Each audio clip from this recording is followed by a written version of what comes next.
Salve a todas, salve a todos. Então, nós vamos aqui mais uma terça-feira, hoje, 12 de janeiro de 2021. Eu não canso de me assustar com a celeridade do tempo, né? Já estamos aí quase que meados de janeiro, de um ano que começou ontem e de um que terminou faz meia hora, né? Tá tudo muito rápido. Pelo menos algumas marcações, outras menos, né? De todo modo, essas sincronias temporais, que eu acho que é muito isso que estão nos instigando, né? A encontrar uma sincronia desses tempos externos, desses tempos objetivos com os nossos tempos internos, essas construções internas, né? O termo construção não é o mais não é o mais apropriado, porque construção leva para uma racionalidade mais mecanicista. O termo mais correto seria algo próximo de uma organicidade, algo de uma elaboração, de um carpinejar, de um jardinar, de um poetizar mesmo essas facetas da vida, desses campos internos subjetivos que cada um de nós, nos seus mais diversos afazeres, nos seus mais múltiplos mundos, nas suas mais diferentes multidimensionalidades e interdimensionalidades, está sendo convidado a prestar atenção, a colocar afeto, a trazer carinho, a fazer remanejamentos, a fazer um processo de adubação, um processo de colheita, um processo de separar joio do trigo, né? E talvez assim, o que a gente tentou ficar dizendo ao longo dessas gravações, tendo como enfoque a tecnologia espiritual e a tecnologia espiritual, foi mesmo trazer uma reflexão ou um entendimento das aberturas desse mundo interno, da realização e dos remanejamentos desses nossos mundos interiores, aproximando em consonância desses mundos externos e desses mundos objetivos. Mundos externos e mundos objetivos que são pré-marcados e medidos aí por essa temporalidade acachapante na qual nós fazemos parte, estamos inseridos, e outros mundos mais sutis, mais diáfanos, mais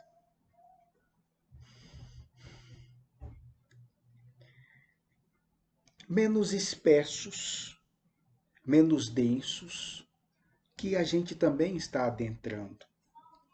Essa é uma é uma temática que Luiz Soares gosta muito, ele foi um dos primeiros a me trazer essas observações assim, né? De como que essa perspectiva que nós estamos vivenciando de um abafamento, de um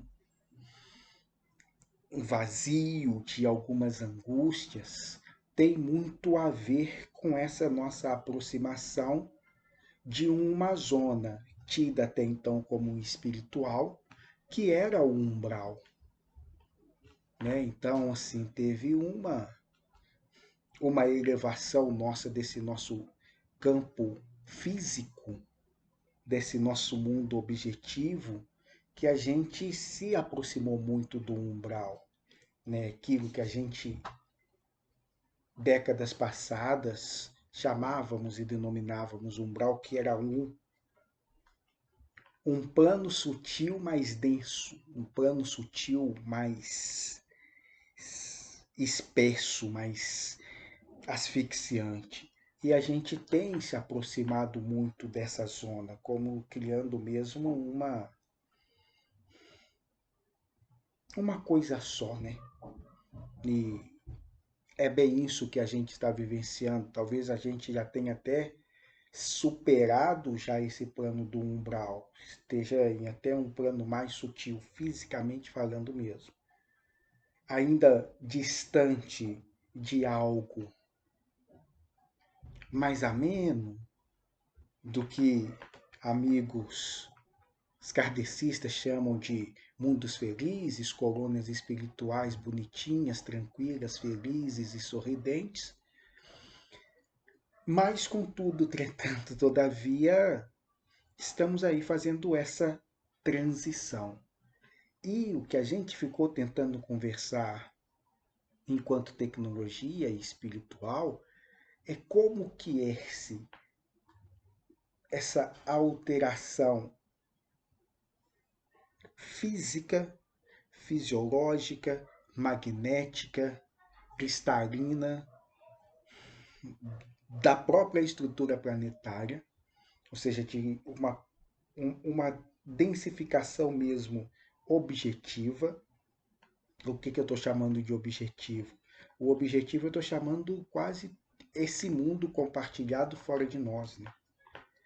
Essa realidade que eu compartilho de data, hora, 12 de janeiro de 2021, tantas horas, isso aí que eu estou chamando de objetivo, isso daí que eu estou construindo e observando como algo físico concreto, né? Covid-19, 2020, o mundo para essas dimensões e essas marcações. E ao mesmo tempo, então, que a gente as vivencia coletivamente, temos os impactos, as ressonâncias subjetivas, internas, em cada um de nós, criando uma dicotomia, ou melhor, estraçalhando uma dicotomia que cada vez mais vai sendo pulverizada. Esse mundo que a gente chama de objetivo e de subjetivo, de interno e de externo, de meu e de seu, de repente está sendo reformulado, reformatado para se transformar em nosso. E são por essas praias assim que a gente está caminhando, tropeçando, levantando, alguns com mais ciência, com mais inteireza, com mais maturidade e até mesmo clareza do que está vendo e do que está vindo, e outros muito, o termo que a gente tem usado é perdido,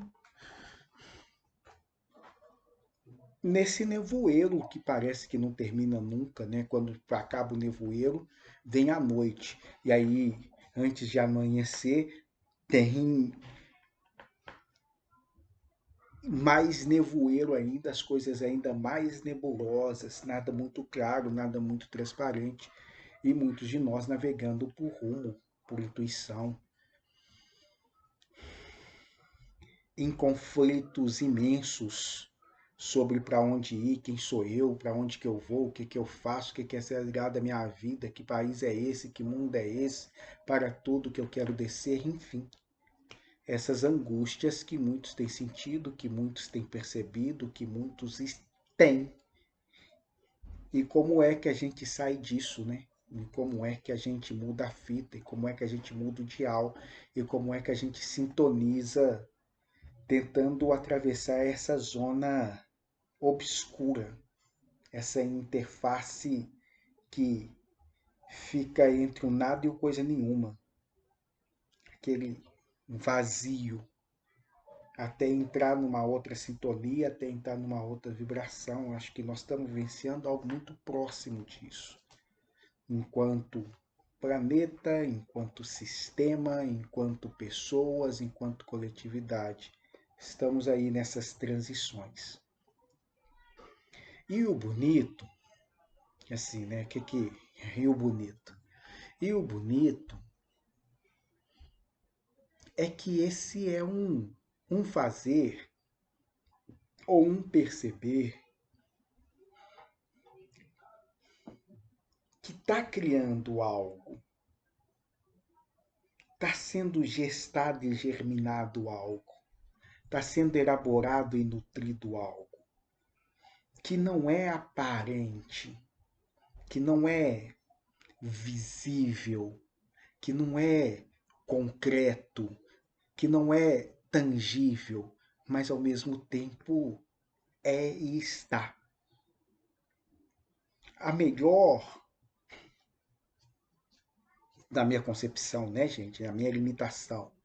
A melhor concepção que a gente tem para isso é mesmo esse contato do homem com a terra, do homem com a natureza, com o semear.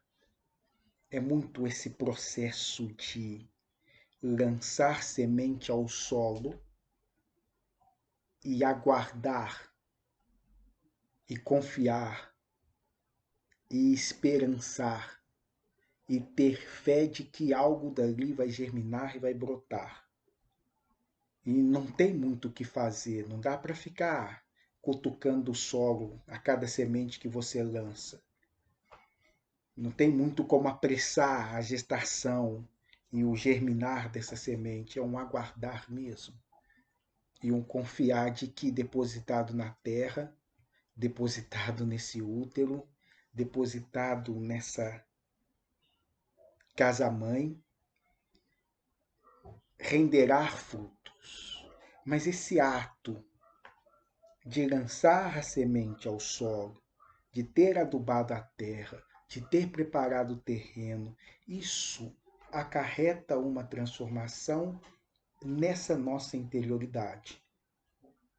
Então, às vezes, a gente está olhando aqui para fora, esperando um acontecimento lá, fora de mim, e o que está acontecendo é um movimento aqui dentro, na nossa interioridade, na nossa subjetividade.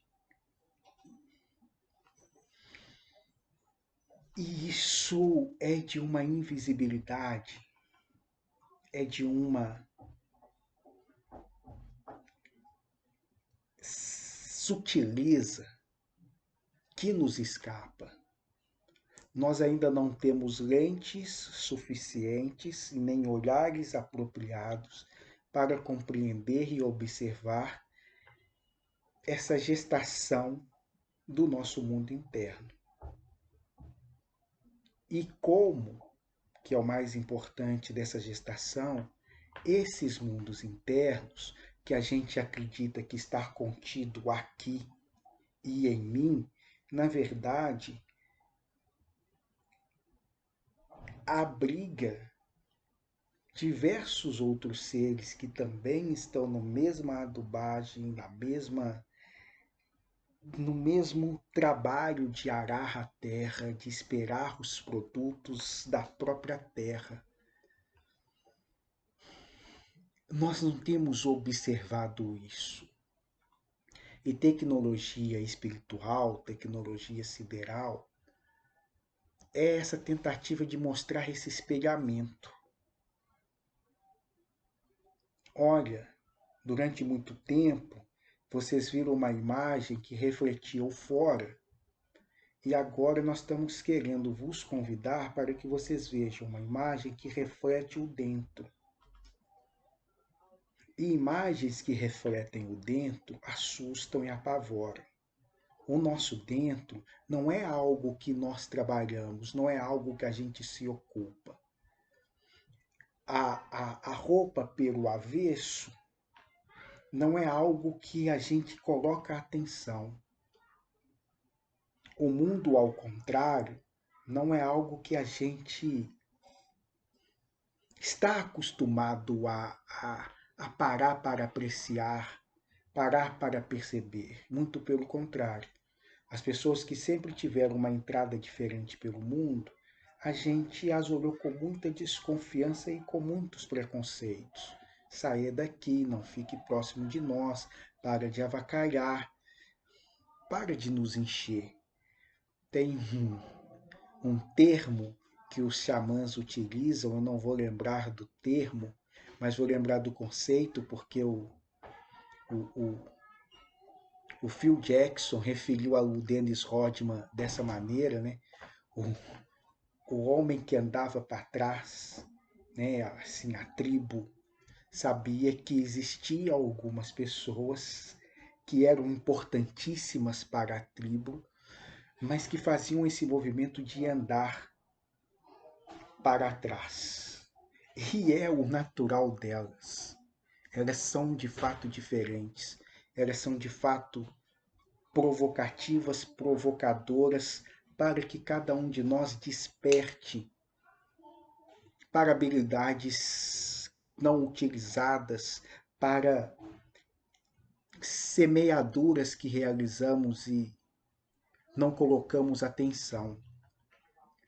Phil Jackson, um dos grandes e maiores treinadores de basquete da NBA, e Dennis Rodman, um jogador dos caras mais diferentes aí. Dennis Rodman é muito diferente, para situar-se um pouco desse universo. E o situar desses universos, assim, as acolhidas para essas pessoas diferentes, para essas pessoas que nos trazem novas marcações, para essas pessoas que nos abrem para o entendimento daquilo que está acontecendo, mas a gente não observa, não olha e não vê. Então, a tecnologia espiritual, se eu fosse condensar e se eu fosse sumarizar e tentar assim, o que é isso que vocês estavam falando? Nós estávamos tentando dizer, eles falaram, eu é que às vezes não consegui traduzir,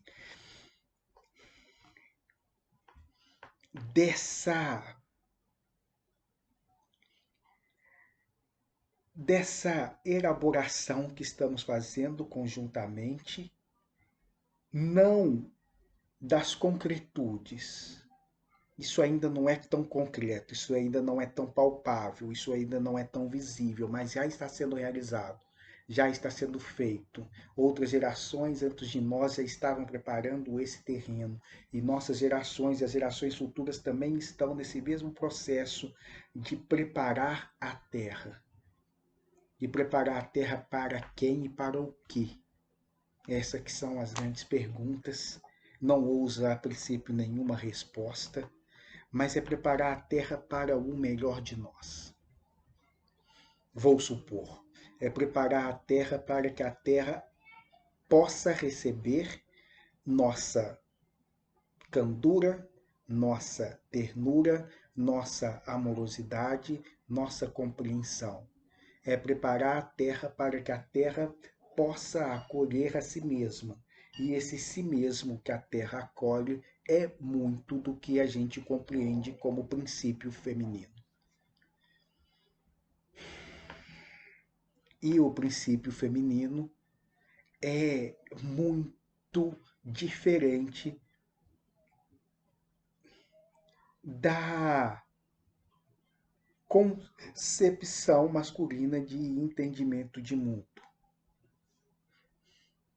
Não é melhor, não é pior, é diferente.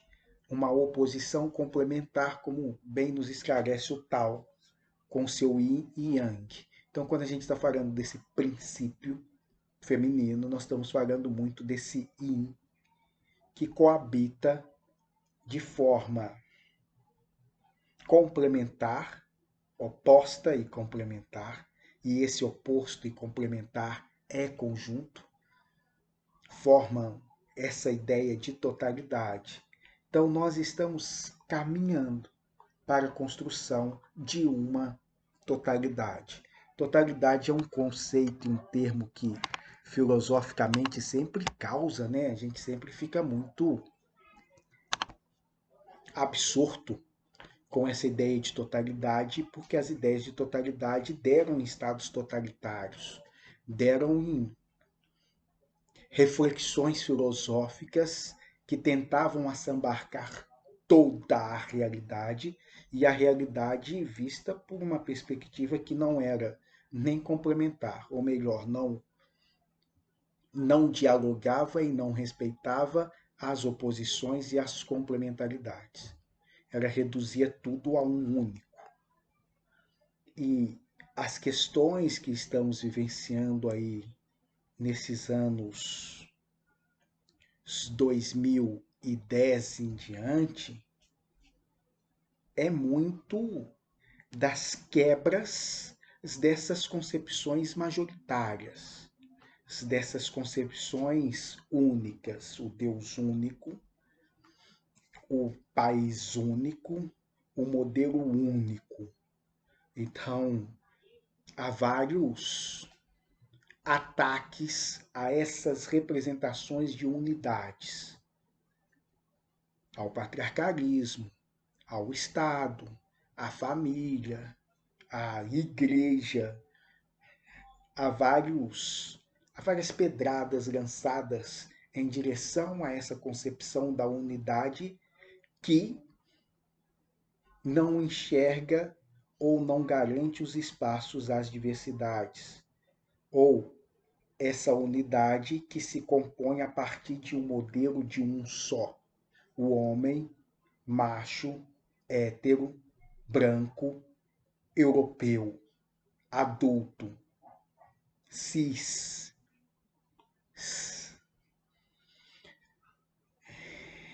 Tem tomado muitas pedradas para mostrar essas diversas e múltiplas fragmentações, pensando no espelho, que compõem uma totalidade ou um outro ideário de totalidade.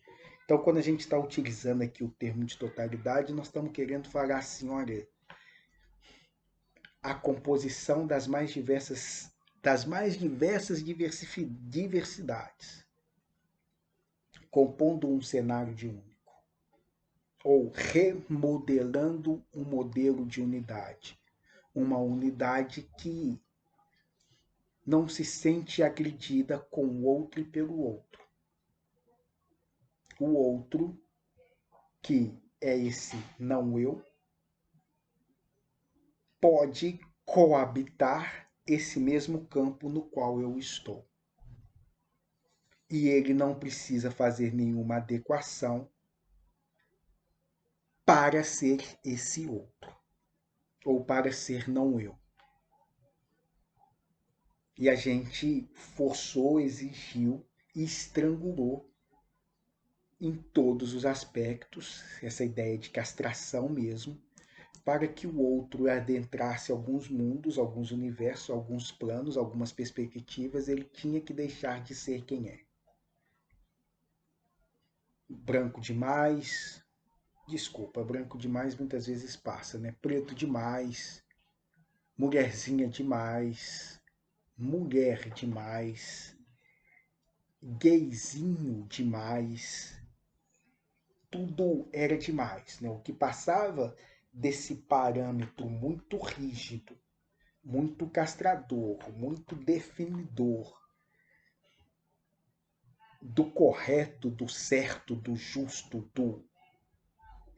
do padrão, esses desvios eles não eram tolerados, eles eram o tempo inteiro massacrados, excluídos, expulsos, rebaixados, humilhados, escravizados, ridicularizados.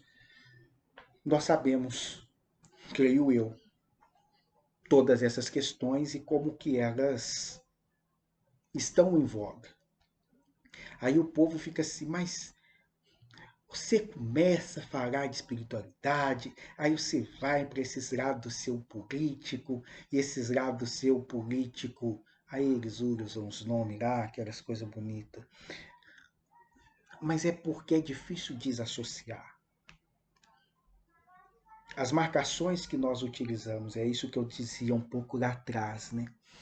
De interno e externo, meu e seu, estão se perdendo. E outras marcações estão sendo elaboradas. E a gente começa a auxiliar no processo de atenção disso que está sendo construído, quando a gente se permite olhar para dentro, olhar em nós. Que mundo é esse que estamos semeando, que estamos plantando, que estamos colhendo? Que mundo é esse que eu estou desejando, que eu estou emitindo? É essa, eu vou chamar de tensão, que é necessário a gente colocar atenção. Massa, eu vesti de branco, vim cá e peguei a bandeirinha da paz e voto em candidatos que são preconceituosos em todos os níveis, em todos os sentidos. Nós estamos repletos das mais diversas contradições e todas elas explodindo na nossa cara ou na cara da sociedade. Pá! Toma sociedade! Mas esse na cara da sociedade, toma sociedade, nos traz de novo para uma percepção social. E nesse social eu quero fazer uma marcação política, mas não o político no seu viés estritamente partidário. O político nesse seu viés de construção, de arquitetura, de jardinagem, de ato poético daquilo que estamos a elaborar e conversar com a vida. Então, o que nós estamos construindo? O construindo eu não quero usar. O construindo traz essas marcações mais mecanicistas, que por hora, só por hora, porque ela também faz parte dessa complementaridade, mas é que a gente construiu demais. E agora a reflexão é nos trazer para esse semear. E o semear não é um construto. O semear é um laborar. O semear é o diálogo com forças e a entrega e o entendimento de que a gente não operacionaliza. Então eu lanço a semente no solo e a partir desse momento eu rego, eu molho, mas a força que faz com que ela irrompa da terra não é mais minha. Eu não tenho controle sobre isso. Eu não decido mais sobre nada. Eu sou codependente de uma estrutura. Eu preciso fazer a minha parte. É fundamental que eu execute a minha parte. Se eu não faço a minha parte, eu dificulto o trabalho do todo, mas o todo funciona muito bem. E o todo funciona à reveria de mim. Funciona melhor comigo, consciente e atento. Mas não depende de mim para funcionar. É uma outra lógica que a gente tem muita dificuldade de largar e ir. Como assim eu vou para um lugar no qual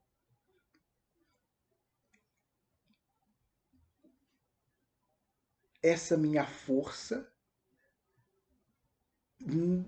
pode estar e não controla absolutamente nada? Como que eu vou me empenhar em algo no qual a qualquer instante eu posso ser cooptado por isso? Olha, a gente faz isso o tempo inteiro nesses mercados e nesses sistemas que a gente trabalha.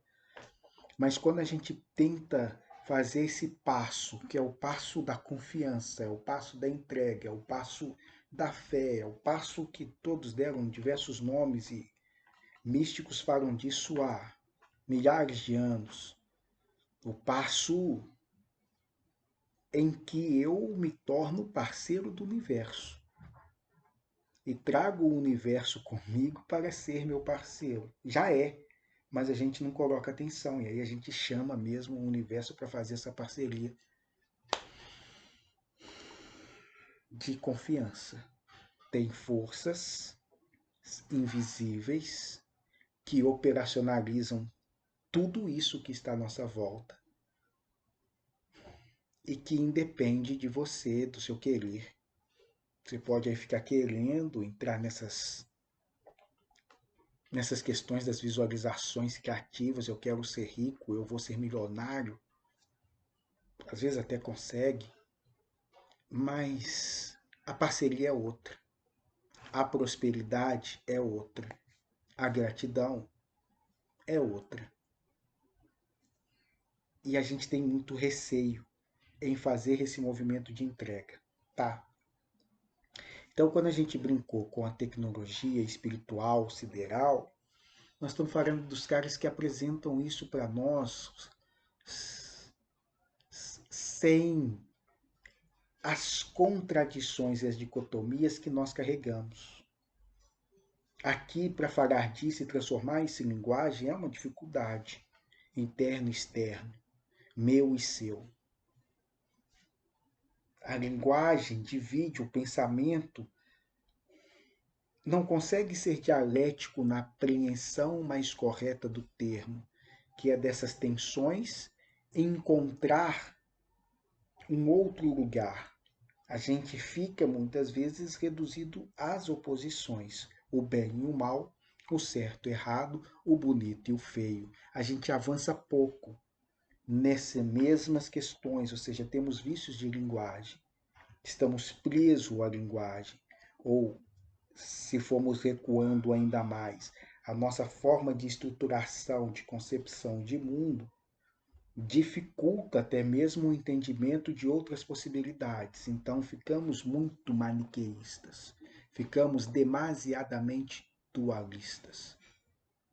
Mas há estados de consciência, há percepções de realidade, há entendimentos do sistema que não olham isso com essa percepção.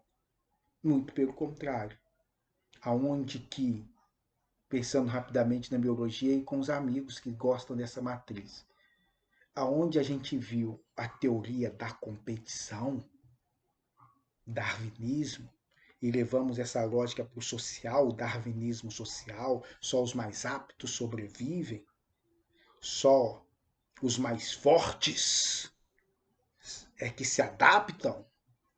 Tinha lá Bakunin, já nos alertando para não são os mais aptos, são aqueles que cooperam melhor. E tem todo hoje uma estrutura ecossistêmica e sistêmica, ecológica, de perceber que é a cooperação a estrutura central do sistema. O sistema nessa perspectiva que a gente enxergou pelo nosso olhar viciado em certo, errado, bem e mal, o mais forte prevalece, a cadeia, o top alimentar. Então estamos aqui no ápice e devoramos tudo para baixo. Quando a gente vê isso pela perspectiva, eu vou chamar de século XXI, independente se a pessoa tenha falado isso no século XIX, é a tessitura de uma rede de colaboração. E é muito desse universo que a gente está criando e ainda não vê. É muito essa movimentação, que aqui a gente chamou por diversas vezes de malha cristalina, que estamos fazendo e que ainda não é palpável, não é visível. E é sobre esses mundos, sobre esses universos, eu vou falar um pouco deles, mas nós vamos começar a dialogar mais sobre eles semanas à frente. Porque vieram nessa semana lá no nosso grupo algumas discussões acerca da mediunidade. Mediunidade, sensitividade, paranormalidade, sensibilidade, os nomes são inúmeros. E esse é um tema, um objeto que sempre me fascinou, sempre observei, algumas vezes vivenciei, outras tantas vezes estudei e escuto de diversas pessoas, vi diversas pessoas, observo também diversas pessoas e eu achava que isso já era ponto pacificado, sabe? Que as discussões sobre isso já estavam, vou dizer, mais amadurecidas, mais estruturadas, menos dogmatizadas. E ao que parece, não. Ao que parece, ainda temos muitas pessoas presas dogmaticamente a essas habilidades inerentes ao ser humano. Então, nós vamos conversar um pouco disso a partir da semana que vem, falando da importância dessas pessoas para o processo, mas ao mesmo tempo a compreensão para essas pessoas que o processo permanece e continua à revelia do que elas manifestam enquanto fenômeno. Então, esse lugar que a gente muitas vezes dá ao fenômeno mediúnico, viu espíritos, recebeu mortos.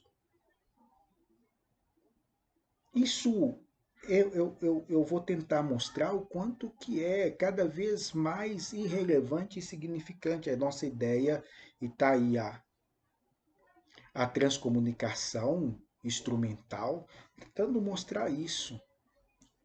Olha, daqui a pouco a gente vai conversar com outros planos a partir dos nossos telefones celulares. Vou ligar aqui, apertar uma videochamada e vou conversar com um ente querido.